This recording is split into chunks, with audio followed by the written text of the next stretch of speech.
भारत के संविधान निर्माता की बाबा साहब, बाबा साहब, भारत माता की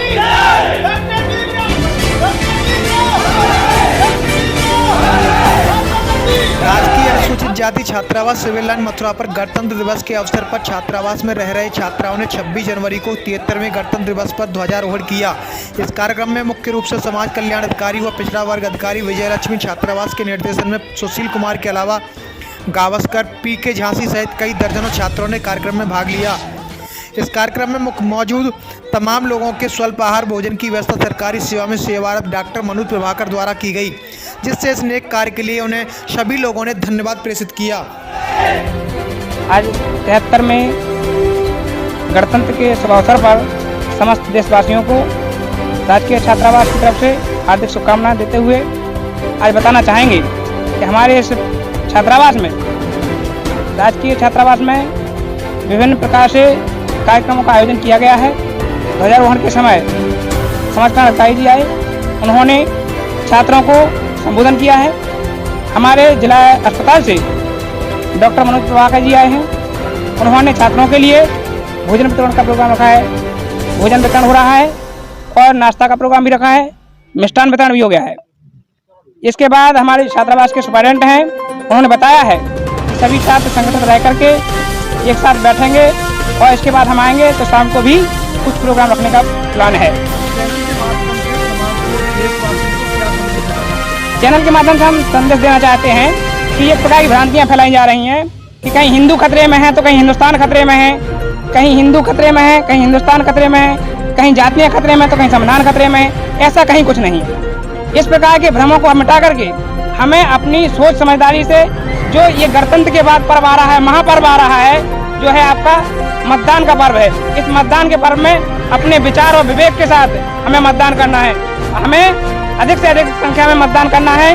सभी युवा साथियों से निवेदन है कि सभी एक साथ जाएंगे और गांव-गांव में जागरूकता फैलाएंगे। जागरूकता के साथ में कहेंगे कि हमें मतदान करना अनिवार्य है, अपने स्व विवेक से मतदान करना है, किसी के भी पैसे से मतदान नहीं करना है, क्योंकि बाबा साहब ने इसके लिए हमारे लिए बहुत संघर्ष किया है।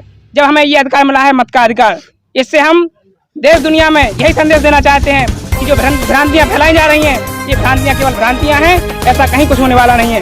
संविधान में ऐसी व्यवस्थाएं की गई हैं कि संविधान में केवल संशोधन किया जा सकता है, संविधान में परिवर्तन नहीं किया जा सकता है। अगर परिवर्तन किया जा सकता तो देख लिया होता 2 अप्रैल की जो एक महाक्रांति हुई थी, जन क्रांति हुई थी, उसमें हमने देखा था कि अपने आप जितनी भी सत्तारूढ़ पार्टियां थी उन्होंने घुटने टेक दिए थे। तो हमें इस प्रकार का किसी प्रकार के भ्रम में नहीं आना है। मतदान अपने स्व विवेक से करना है। पैसा बांटे कोई या कोई किसी प्रकार के परिधान बांटता है, कोई किसी प्रकार के आभूषण बांटता है, तो केवल आभूषण ले लेना है, स्वीकार करना है। किसी के बुरे भी नहीं बनना है, किसी की नजरों में ये नहीं आना चाहिए कि आप उसके साथ नहीं है। लेकिन हमें अपने विवेक से मतदान करना है। किसी पार्टी विशेष के लिए नहीं कहेंगे कि आप इस पार्टी को मतदान करें या उस पार्टी को मतदान करें। हमने गणतंत्र दिवस के इस पर्व पर सभी साथियों ने, युवा साथियों ने संगठित होकर के यहाँ पर एक ही अपने प्रतिज्ञा ली है कि हमें मतदान 100% मतदान कराना है, गांव-गांव जाना है और मतदान के शुभ अवसर पर सभी को जागरूक करना है। ये हम आपको संदेश देना चाहते हैं। साथ में आपके इस मीडिया माध्यम से बताना चाहते हैं कि जो इस प्रकार के प्रलोभन दे रही हैं पार्टियां, इन्हें सबको प्रलोभन देना बंद करना चाहिए, क्योंकि प्रलोभन केवल झूठे वादे होते हैं, पूरे वादे होते हैं। और ये एक प्रकार का कोरोना का भय बैठा दिया गया है। ये कोरोना का भय खत्म करना चाहिए, क्योंकि आपकी जब रैलियां हो रही होती हैं तब कोरोना नहीं होता है। छात्रों के विद्यालय बंद करा दिए गए हैं, छात्रों की शिक्षा पूरी तरह बाधित है। तो हम निवेदन करना चाहते हैं इस चैनल के माध्यम से कि सरकारें छात्रों के भविष्य की तरफ ध्यान दें। कहीं भी किसी प्रकार से ऑनलाइन पढ़ाइयों का केवल बहाना हो रहा है।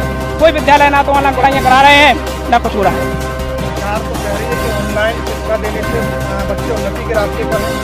उन्नति कहीं कुछ नहीं है। इसके लिए पहले हमें डिजिटल होना पड़ेगा और डिजिटल भारत बनाने के लिए अभी हमें बहुत कुछ करना पड़ेगा। अभी छात्रों के पास, हमारी ग्रामीण तबके के जो लोग हैं, वो सभी किसी प्रकार की डिजिटल सुविधाएं उनके पास नहीं है। जब तक उनके पास डिजिटल सुविधाएं नहीं होंगी तो वो ऑनलाइन अध्ययन कहाँ से कर पाएंगे। अभी देख रहे हैं आप, हमारे झुग्गी झोपड़ियों में रहने वाले बच्चे पढ़ते थे, वो कहाँ पढ़ते थे? प्राइमरी स्कूल में पढ़ते थे, सरकारी स्कूल में पढ़ते थे। इसलिए सबसे पहले सरकारी विद्यालय बंद करा दिए गए हैं, उनकी शिक्षा पूरी तरह बाधित की गई है। यानी हमें पहले क्या किया जा रहा है, मेंटली रूप से विकलांग बनाया जा रहा है। मानसिक रूप से विकलांग किया जा रहा है, क्योंकि इनका एक ही उद्देश्य है कि हम केवल उन्हीं लोगों पर शासन कर सकते हैं जो मानसिक गुलाम होते हैं। जब तक ये मानसिक गुलाम बनाए रखेंगे तब इन्हें उम्मीद है कि हमारी शासन सत्ता आगे बढ़ती रहेगी। इसीलिए ये कोरोना का एक भय बैठा करके 3 वर्षों से लोगों को लगातार एक प्रकार से ऐसा भय बैठा दिया है कि लोग घरों से बाहर नहीं निकल रहे हैं, सभी की रोजी रोटियां छीन ली गई हैं। तो ये एक प्रकार का भय इन्हें खत्म करना पड़ेगा। कैसे इस प्रकार से नहीं चल पाएगा। अभी कह रहे हैं कि हमने पूरे भारत में वैक्सीनेशन करा दिया है। अरे वैक्सीनेशन क्या ख्याति कर दी है आपने? देखिए इसके पहले भी वैक्सीनेशन हुआ है, पोलियो की बीमारी नहीं थी, इसके पहले जो सरकार नहीं है, पोलियो की बीमारी इतनी बड़ी बीमारी थी, भयानक बीमारी थी, आज तक वैक्सीनेशन होता है पोलियो का, क्या उसका वैक्सीनेशन नहीं है? ये बार बार कह रहे हैं कि हमने वैक्सीनेशन फ्री में करा दिया है, पोलियो को आज भारत से पोलियो मुक्त कर दिया गया है। तो इस प्रकार से कोरोना मुक्त भी किया जा सकता है, लेकिन इस प्रकार के भय बैठा करके कुछ नहीं किया जा सकता है। प्रलोभन दे रहे हैं, आपने इलेक्शन आ गया, चुनाव के टाइम पर क्या कर रहे हैं, आपने दे दिया हम फ्री में राशन बांट रहे हैं। 5 साल से कहाँ गया आपका फ्री का राशन?